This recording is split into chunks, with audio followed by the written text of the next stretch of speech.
perform a nozzle test on your printer, select function 2, right arrow into test print and then select scan or feed direction. Once it's performed the test print, it'll feed the material forward and you can examine it.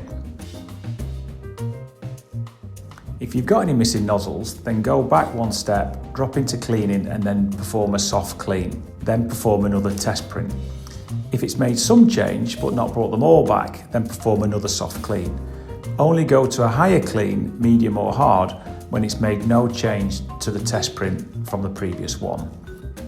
If you get to the stage of doing a couple of hard cleans and it's still no better, then please phone for support.